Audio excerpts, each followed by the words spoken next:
Well, travel first again, and we're talking about the wee small hours in the morning for Chris Coleman. He's sitting there with a smirk on his face, and obviously he's been to some far-flung island somewhere. Chris, very good morning to you. How are you, sir? Today we're going to talk about Tahiti. Now, Ah, Tahiti is an island, and the mhm. capital of the island is Papeete, and it was our second port of call in French Polynesia on board the Royal Caribbean Cruise Line ship Ovation of the Seas, and we're doing this all via Voom, the fastest internet at sea. Now, have you ever been to French Polynesia? I don't know whether I have. So far, none of the places you've spoken with me about I have had any knowledge of, other than Tahiti and black sand is what I remember. I don't know why I remember that, but black sand, it's kind of like eating a blue banana, isn't it? Well, black sand is basically volcanic sand, sand that is Right. formed off the slopes of volcanoes. When the black volcanic rock gets to the beach and gets pounded away, over time it becomes sand. I'll show you a picture of some black sand a wee bit later on, but first a little No, bit that's about good. Papeete and Tahiti. Now, if you're on a cruise ship that's going to dock at Papeete, remember you're coming in at a working port, so it's not exactly the most beautiful part of the island that you're going to arrive in to start with. An around island tour generally starts at about $50 US. Will go up. They do take US currency. They don't generally take Australian currency. There are some places that will take credit cards. There are some that won't. It's a bit of a lottery. Now, hang on. $50 US for how many hours? That's about 4 hours to get all the way around the island of Tahiti. Now, that also very much depends on the vehicle, the size of the group, the number of places they're going to stop at. There's a few other variables that will come into play there. It's very much a How many ballpark stops figure. did you make? We For made example, 5 on on our your... way around the island, about 114 kilometres to do the circumference of Tahiti Nui. I'll explain the difference between Tahiti Nui and Tahiti Iti in a few minutes. But it's 114 k's around there. And the island itself, it's home to about, say, just short of 200,000 people. Almost all of them live on the rim. Very few people live on the volcanic peaks or the volcanic slopes. So Tahiti Nui is big Tahiti. It's bigger island, and then down here there's a smaller island that are connected by an isthmus, which is a very difficult word to say. The Taravao Isthmus, in fact. And for people who are sports fans, the Paris Olympics in 2024 will not just be confined to continental Europe. The surfing will take place at Tahiti Iti in the South Pacific, which I think is absolutely fabulous. It's terrific. No, it's wonderful. So what? How do they make a living? What is the major industry? Tourism, Yeah, tourism, fair enough. fishing. Okay. And apart from tourism, fishing. Fishing, and there are some tropical fruits and transport industries in there, but it is largely tourism is the main industry. And so are there new ships coming Tahiti. in virtually daily, or how often do ships come in? It's not really the cruise ships. It's more people flying into the resorts. So there's resorts on various islands dotted around through French Polynesia. A couple hundred islands of French Polynesia. Some of them inhabited, some of them uninhabited. But if you fly in, you've got to come in to Papeete, to Tahiti itself, and then you change flights and go on in smaller planes to smaller islands around the place.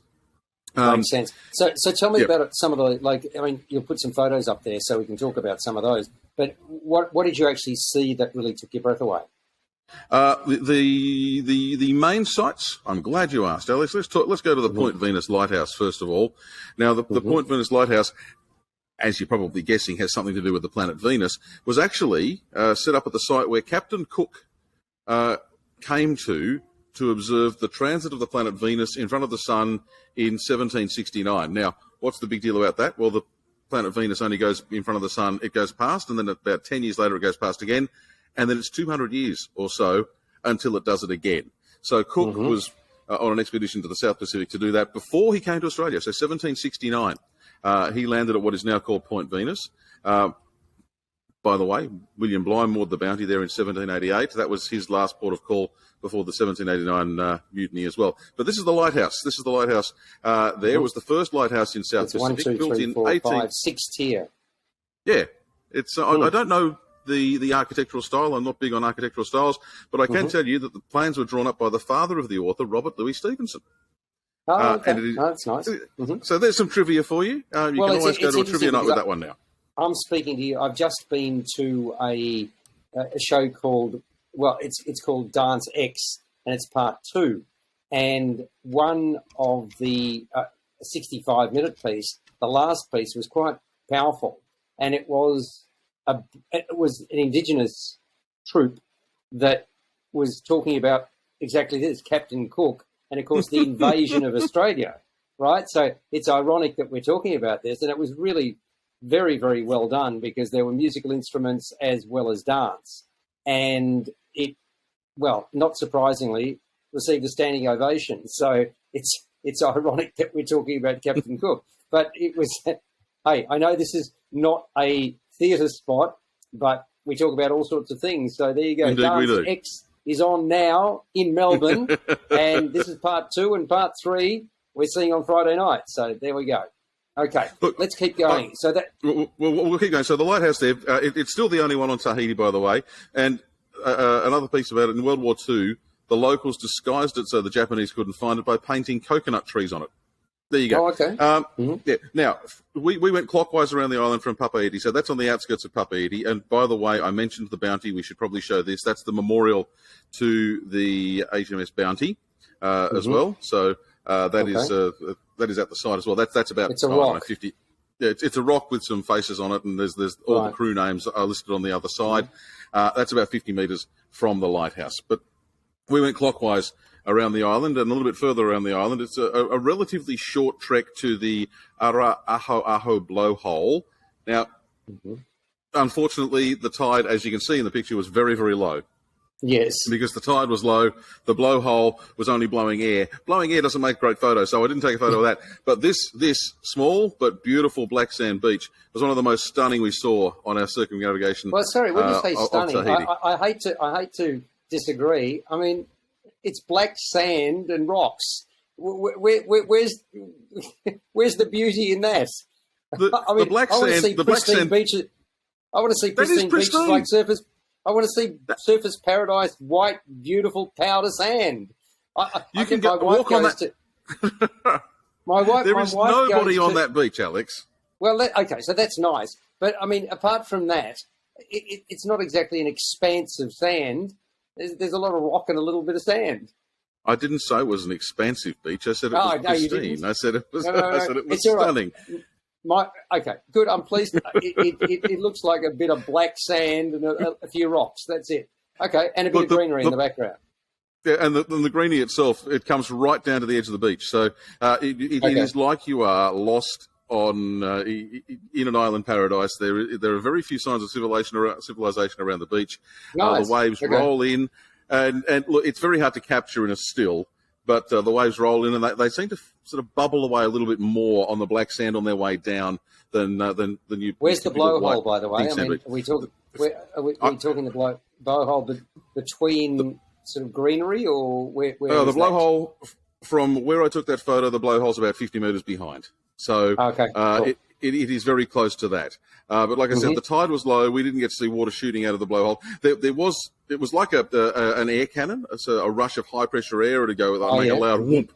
At higher tides, the water can travel several metres out of that, and it can drench the unsuspecting traveller as well. So that's something to look out for. You want some other stunning scenery? This is a couple of kilometres further around. Now, okay, that is stunning. Yeah, I like it. Big waterfall down rocks and greenery. That's very nice. Yeah, got it. Now, if I get this right, by the way, there are waterfalls virtually all the way around the lower reaches of Mount Orahena, which is the peak at the centre of Tahiti Nui. Now, let's see if I can get this right. This is one of 3 waterfalls. They are the Wha'arumai, the Ha'amarere Iti, and the Ha'amarere Rahi waterfalls. They're in about a 15-minute walk of each other. And no, I can't remember which one this is. But they are all equally stunning. They're all different. How one I loved. Waterfall is this? That would be. I reckon that's a good 40-45 metres to the top. And it was very hard to get a photograph of it because it doesn't fit in the camera. I had to turn to the panoramic setting and do that by hand and go up and down a couple of times. But that is absolutely beautiful. That they're all within a short walk of each other. That would be a great place to stop and have lunch. and have a feed if you wanted to, as you're continuing your way around the island. The other site that we saw, and this was truly bizarre. This is on the southwestern corner of Tahiti Nui. It's the Mara'a Grotto. Now, I'm not sure whether you can pick this up in the imagery here, but it first of all, it just looks like a cave with a bit of water in it. But if you look closely, it's in does. Yeah, I'll drag my arrow in. Singularly unimpressive, I've got to say to you. Much less impressive than the photograph I pilloried with a little bit of sand. Go for it. Tell me what's so exciting. Now, if my arrow is now showing up for you, around here you can see some little droplets on the little marks on the water. This cave, it rains inside this cave. It rains 24 hours a day, 7 days a week, to the point that water goes back hundreds and hundreds of feet into the underground. There are sub caves down there. It is assumed. But it is very, very cold. It is very, very dark. That's actually a timed exposure. That's about a 4-second timed exposure because it is so dark in that cave, or it was so dark at the time we went, that was the only way to capture it, was with that. But that water is very, very cold, but it is fresh water. It's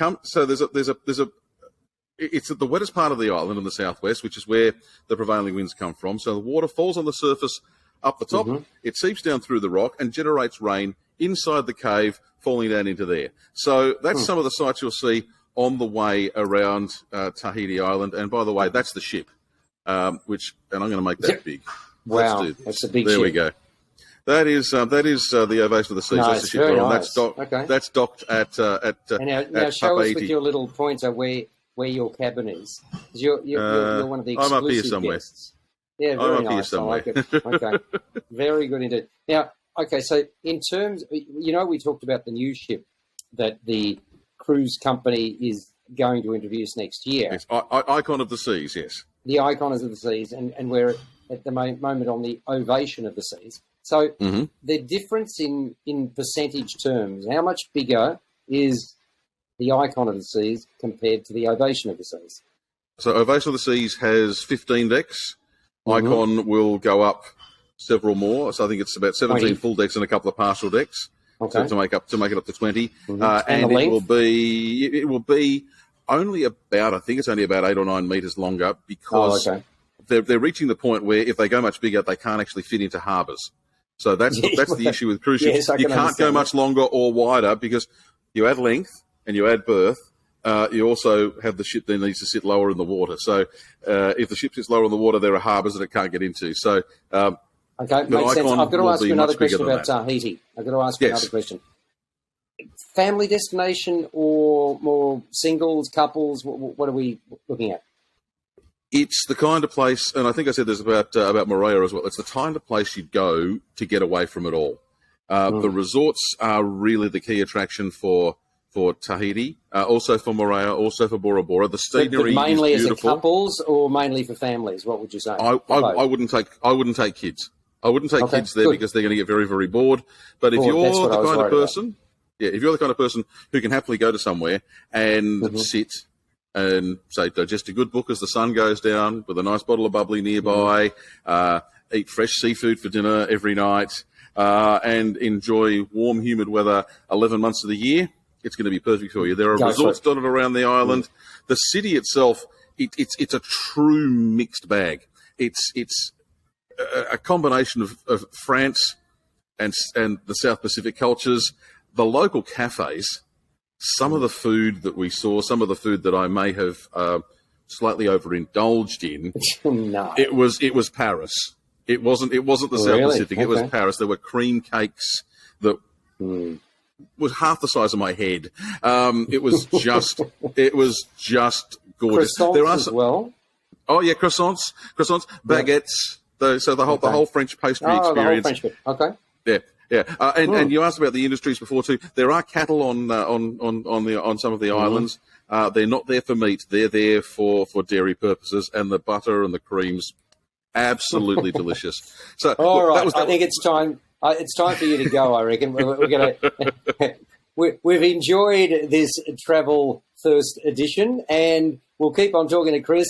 Chris Coleman has been with us, and he's on a 19-day cruise aboard the Ovation of the Seas, and we'll hear more on the next edition.